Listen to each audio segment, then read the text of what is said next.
mesdames et messieurs, bienvenue encore une fois à votre émission hebdomadaire, votre émission favorite sur EspritLive.tv, la Web TV du Québec, le Money Hunter. Encore une fois cette semaine, on a vraiment une grosse fin de semaine de sport, beaucoup de contenu, donc ça va être vraiment très intéressant. Fait que je passe très rapidement à nos commanditaires, l'équipe Sirois Benoît pour la vente ou l'achat d'une propriété sur la Rive-Sud, vous savez qui a appelé, et puis le groupe HD, number one dans la rénovation sur la Rive-Sud. Là, on est encore à la recherche de commanditaires. Fait que s'il y en a qui veulent s'en rajouter, là, envoyez un message à info@espritlive.tv. Vous allez pouvoir prendre rendez-vous là, avec le directeur des ventes, arranger. Il y a certains forfaits qu'on offre pour la publicité. Fait que, c'est encore le temps, là. Ouais, Une belle saison d'NBA, de la NHL, le baseball va commencer. Il y a des combats d'UFC qui s'en viennent la semaine prochaine, vraiment une grosse carte. Fait que, c'est encore le temps là, pour faire des commanditaires. Puis on n'oublie pas non plus Esprit Web, notre nouveau commanditaire. En fin de compte, une branche de plus qui vient de se rajouter là, pour le lettrage de véhicules, affichage grand format. Donc c'est très intéressant. Donc on va y aller tout de suite. Je sais que quand vous regardez notre émission, vous savez vos codes pour être devant votre ordinateur ou au terminal de mise au jeu pour faire de l'argent. Soit dit en passant, cette semaine, le Money Hunter il est en feu, je vous le dis tout de suite. Je suis 15 en 17. J'ai fait vraiment sauter la banque. La semaine passée, samedi passé, j'étais 3 en 4. Il y a juste mon upset des Timberwolves du Minnesota qui n'a pas passé. Je pense que Rick, toi cette semaine, tu veux t'en prendre. Je peux vous garantir, il m'a appelé, on a parlé, on a vraiment mis nos efforts là, pour être sûr et certain que. Ben, la semaine passée, je veux dire, c'est des heartbreakers. Là, ouais. C'est comme la game Canadien paye moins. 7-6 en overtime, tu sais. Les Raptors qui ont perdu en aussi. C'est tout des impondérables. Fait que. Je dirais que cette semaine, on risque de revenir pas mal plus en force là, avec des bons. Parce que moi, j'étais en force, le gars, j'ai pris mes vitamines. Fait que c'est à ton tour, mon cher, là, de montrer au Grand Québec, au Grand complet, qu'est-ce que tu es capable de faire. Donc, tu as vraiment de la pression. Fait qu'on va commencer cette semaine avec mon premier choix à moi du Money Hunter. Moi, personnellement, la game Stars de Dallas contre les Coyotes de Phoenix, ça m'intéresse beaucoup. Pourquoi? Les Coyotes sont favoris à 1,70, sont à la maison, mais c'est quand même deux équipes de bas niveau. Là, on s'entend dans la division. Donc, les Stars sont à 1 point en avant des Coyotes, puis ils sont quand même à 2,45 points. Moi, je trouve que c'est vraiment une belle cote. Même s'ils n'ont personne dans les buts vraiment pour backer les Stars de Dallas, ils ont quand même des gars comme Jamie Bean qui est capable de faire vraiment une belle job. Puis, moi, personnellement, avec Eric Coles qui est arrivé avec les Stars de Dallas. C'est pas ça qui change la donne. Non, mais il a quand même fait son premier but. Il est capable de donner une petite dynamique de plus. Puis les Coyotes, je les déteste. Fait que c'est pas bien dur. Là, moi, c'est mon choix cette semaine. Je vais prendre les Stars de Dallas à 2,45. Vous allez me dire c'est une grosse cote. La game à 20h, moi, ça m'intéresse vraiment. Je vais y aller avec les Stars de Dallas. Bon, moi, je vais y aller avec Caroline sur New Jersey. New Jersey vont nulle part ce temps-ci. Ils sont 2-6-2 dans les 10 dernières games. Brodeur est plus là. Ouais. Non. Moi, New Jersey, là, je trouve qu'ils sont vraiment sur une baisse de régime. Puis c'est pas le temps parce que je avec des équipes comme Ottawa, Toronto qui sont en feu. Là. Faut pas choisir le moment pour. Non, définitivement. Puis Caroline, personnellement, on les a vu jouer contre le Canadien cette semaine. Ouais. C'est pas une mauvaise équipe. Les frères Stars, ça joue du bon hockey. J'adore des gars comme Jeff Skinner. Camore, il est peut-être pas là, mais c'est Justin Petey qui fait la bonne job. Peters qui fait la bonne job là-bas. C'est sûr, certain que les Canadiens sont arrivés là, par exemple, il y avait vraiment la hargne, là, malgré la défaite contre les Islanders. C'est qu'il était sur un winning streak de 4 games. Caroline, c'était pas. Non, Kurt Muller fait de la bonne job là-bas. Là. Ben, tu sais, quand tu reprends une équipe, c'est comme t'as rien, faut que tu réinstalles ton style de jeu, puis tu sais. Donc, mais non, j'aime bien ça. La 1,85 Caroline en soir, là, c'est une belle cote. Allez-y avec ça. Très bonne cote, mon cher. Moi aussi, je vais le mettre sur mon billet définitivement. Je vais te suivre là-dessus. Et puis, ben, je vais y aller avec mon dernier choix là, pour cette semaine là, dans le monde du hockey. Là, les Timberwolves, désolé. Le Wild du Minnesota s'en vont affronter les Prédateurs de Nashville. Nashville sont en feu. C'est définitif. Ils ont battu, là, vendredi soir, ils ont battu les Oilers d'Edmonton 6-0. Je vous le dis tout de suite, c'est une équipe là, en ce moment à prendre. 1,70 à Nashville. Le country joue à fond là-bas. C'est la caisse. Le monde se prend avec des chapeaux de cowboy, des bottes de cowboy. C'est l'enfer. Le monde tripe sur les Prédateurs de Nashville. C'est vraiment très excitant à voir cette équipe-là. Moi, personnellement, je vais avec les Prédateurs de Nashville. Moi, pour mon deuxième choix, je vais y aller avec Pittsburgh sur Toronto. Deux équipes qui jouent quand même bien cette année. Ouais, on se cache qu'on a bien beau pour aimer le Leaf, là, mais. Les Leafs sont vraiment surprenants cette année. Ils ont vraiment une équipe de pigeons. Ils n'ont pas de grosse ligne. Ils ont pas de. C'est des gros bonhommes qui jouent physique. Ils sont impressionnants. Ils ont deux goalers no-name. Ils n'ont rien à part, je te dirais, le Dion Phaneuf, Nazem Kadri, puis peut-être Grabowski, puis encore. Phil Kessel. Phil Kessel aussi, mais moi, je suis pas mon. Moi, c'est mon style de joueur. J'apprécie ça. Tant qu'à jouer unidimensionnel, tu joues, tu pas de début. C'est le fun d'avoir ça dans son pool. C'est un genre de Tony Romo du hockey. C'est un fantasy pooler. Moi, de la bien. Il fait juste des buts, il fait pas beaucoup de passes. Non, ça c'est vrai. Il mange beaucoup. C'est pas un fabricant de jeu. Mais en tout cas. Moi, Pittsburgh, la 1.60, même s'ils sont sur la route, là, ils jouent du bon hockey quand même, Pittsburgh, ces temps-ci. Ils perdent 4-1 cette semaine contre Philly, puis ils sont venus les chercher oui, ben ouais, ça, c'est une belle 5 game, à 4. Fait que... Basma, là, il fait vraiment de la bonne job avec cette équipe-là. Ils montrent du caractère, Pittsburgh, puis moi, je dirais qu'à 1.60, j'irais avec ça. Très très bon choix. Puis après ça, ben, vous pouvez combiner ça avec d'autres choix là, parce que les autres jeux vous offrent quand même beaucoup de propositions avec les minutes de pénalité, les over-under. Fait qu'il y a de quoi s'amuser là, pour le hockey en ce samedi. Donc voici les choix de Rick DePick et du Money Hunter pour la NHL en ce samedi 9 mars. Segment NBA! Donc, la semaine passée, là, comme je vous ai dit, là, les Timberwolves m'ont fait mal un petit peu, mais c'est un upset. Mais j'adore parier sur la NBA. Je vous le dis tout de suite, dans mes 15 choix cette semaine avec lesquels j'ai fait de l'argent, il y en a à peu près 10 c'était de la NBA, puis ça a tout rentré avec les spreads. Fait que c'est vraiment un sport qui est très très le fun à parier et beaucoup plus facile. Donc, je vous laisse Rick vous parler de son premier choix. Un peu au football, là, avec les spreads, là, plus 3, moins 5. Ouais. Parce que tu peux prendre une équipe qui peut perdre, fait que tu as la chance qu'elle gagne. Puis en plus de ça, elle peut perdre par certains points. Fait que c'est plus intéressant, là, définitivement. Puis il n'y a pas de nul aussi. Il n'y a pas de nul, ça c'est vrai, Rick. Ça c'est un bon point. Le shootout, c'est fatigant. Quand tu vas une cote excluant le shootout, là, ben, c'est sûr qu'ils sont plus grosses, mais si ça va en shootout, tu perds le billet. Définitivement. Donc moi, je vais y aller justement avec une équipe qui m'a bien impressionné. J'ai regardé le match vendredi soir, là, Brooklyn. Là. Très, très, très bonne équipe. C'est une bonne DG. Là. Damon Williams, Brook Lopez, c'est vraiment des joueurs très impressionnants à voir. Jay-Z est en train de faire une bonne équipe avec ça. Williams, non, c'est une belle depuis qu'ils ont congédié Ray Johnson au début de l'année, qu'ils ont changé d'head coach, là, la dynamique de cette équipe-là a complètement changé. Ils jouent tellement dans une grosse division. Là.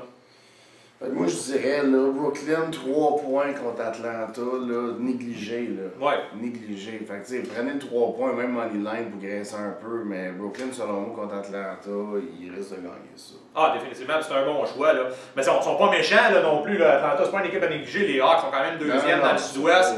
Puis c'est une équipe qui est aussi performante à la maison au Phillips Centers que away, mais regarde, là, à la maison, ils sont 19-10. Je pense que si les Nets arrivent là bien équipés comme hier, c'est sûr que le voyagement, je pense que oui, il y a une chance d'aller rapporter ça. Moi, je suis tout à fait d'accord avec 3 points, là, on s'entend que c'est un 3-pointer, c'est pas la fin du monde comme cote.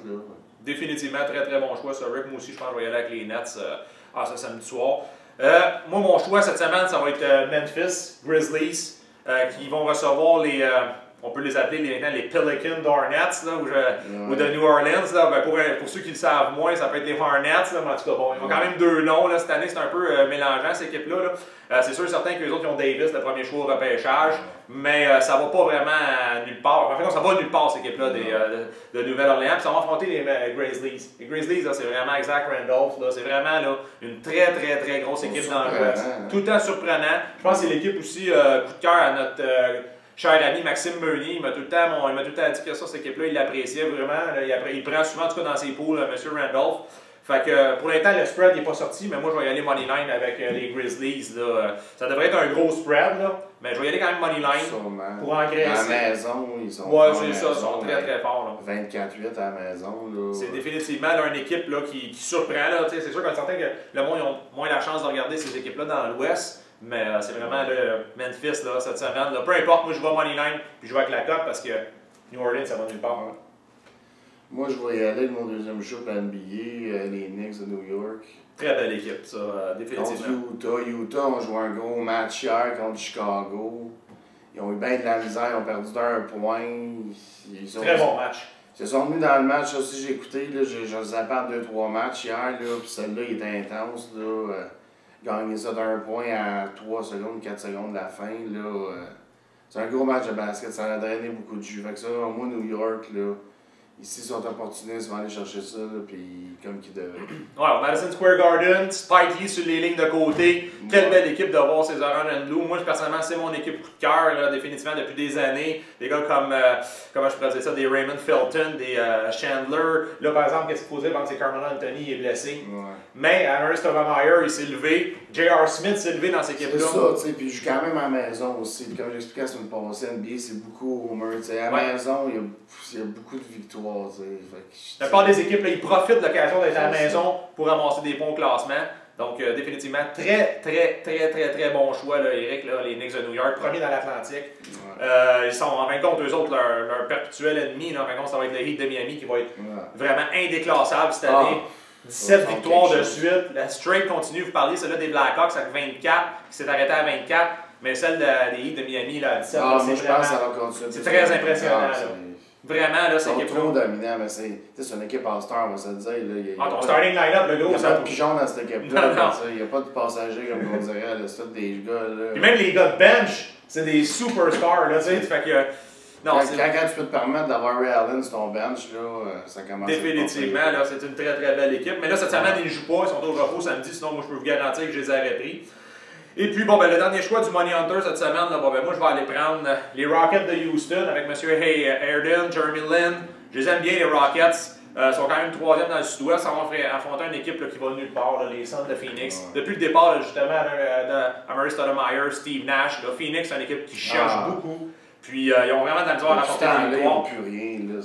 Oui, définitivement. Puis, ils sont 14-16 à la maison. 7-25 away, fait que il y a quasiment plus de spectateurs qui vont voir les Suns de Phoenix. C'est vraiment une équipe médiocre à regarder. Définitivement, là, fait que le choix du Money Hunter cette semaine, les Rockets de Houston, c'est vraiment là, très bon. Donc, on se revoit pour le dernier segment parce qu'on a beaucoup de choses encore à vous dire dans le dernier segment.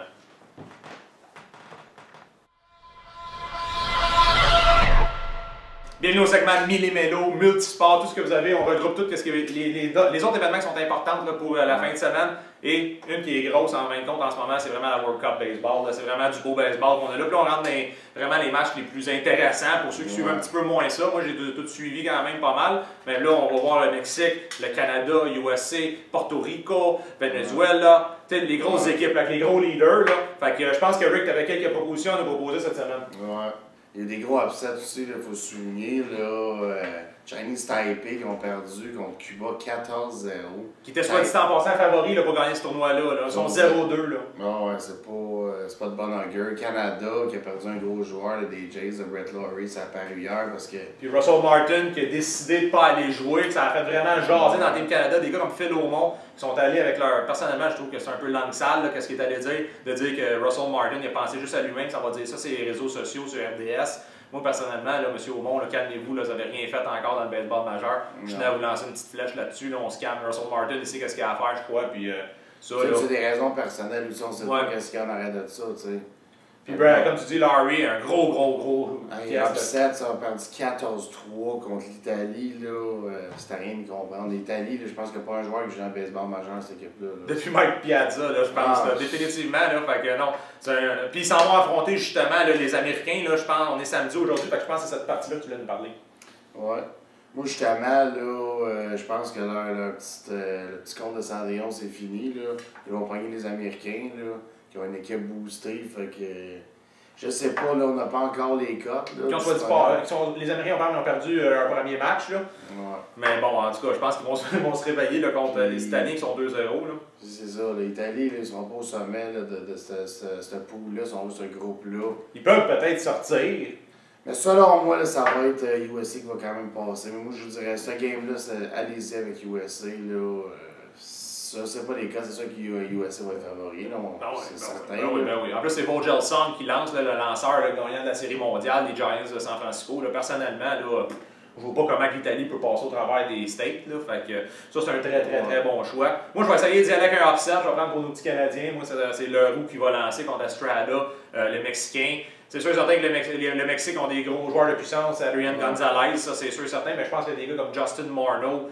Ça va quand même être capable de changer la donne pour le Canada. On va essayer l'upset cette semaine. Là. Je pense que là, faut que le Canada, faut au moins qu'il en gagne une là, pour être encore dans ce pool-là.